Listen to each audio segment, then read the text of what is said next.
Travis, today we're going to dive into something that matters whether the market's going up or down. Risk tolerance versus risk capacity. Sure. These are two very different things, as Yeah. we know.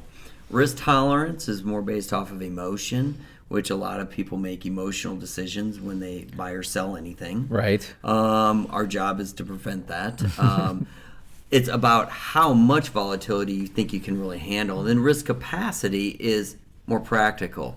It's about how much risk your financial situation actually allows you to reach in your goals. So it's, what do you say? I like to think of it as the ability and the willingness That's right. to take risk, right? And oftentimes they don't align. Like some people will have the willingness to take risk, like, oh, I want to go buy Bitcoin, and but they don't have the ability, because if they lose a substantial amount of money, it ruins their plan, right? And then you have the other side where people probably have the ability to take more risk than they do, but they don't have the willingness, right? That's right. They're just okay staying where they're at, and that's fine too. But when you think about like volatile markets, Steve, I mean, often they will test your tolerance first. Panic selling often comes from emotional misalignment, but the capacity matters just as much, maybe more. If you're retired and you're relying on that portfolio to provide you income, or if you're taking withdrawals from it, your risk capacity could be lower, at least for the portion of the portfolio you're drawing on. But if you structure it right, and we like to use the bucket strategy here, you often can get through that, because we will balance out your portfolio so you have the capacity to take the risk or deal with the bumps in your portfolio. But when markets get tough and the emotion runs high, it's best to recalibrate, take a look at your plan, reassess your goals. Are you still on track? A one-day move in the markets, it's the worst day since 2022, probably hasn't wrecked your plan. If it has, then you're not positioned how you should be positioned, right, on one day. So true. Yeah, so look at it, go, hey, have my goals changed? Has anything changed in my plan? If not, maybe you're on track. And that will help you avoid making the emotional decisions or the knee-jerk reaction decisions if you just recalibrate and look at your plan.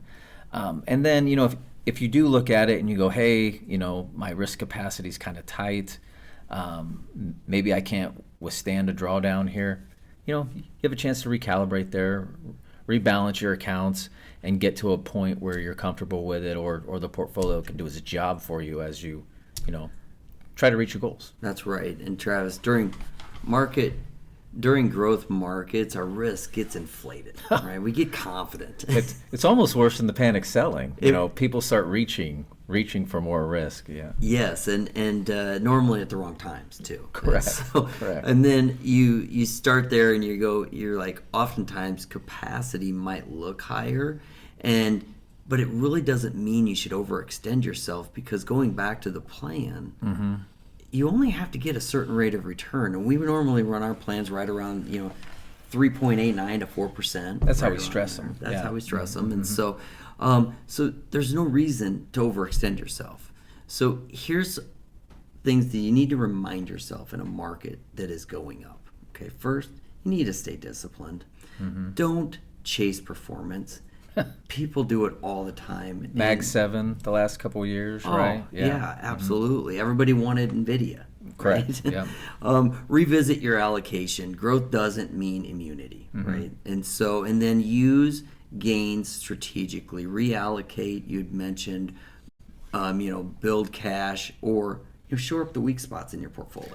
I think that's sometimes the hardest part for people to do, is when things are going really well, to shore up that cash position, right? Because it's the FOMO, it's the fear of missing out on, there's these gains. But that's the whole point, is to use those gains to build up that reserve that you need, either to take advantage of opportunity that will come later, like now, like we're seeing now, That's right. or you need to live off of, as you move forward in life. So That's right.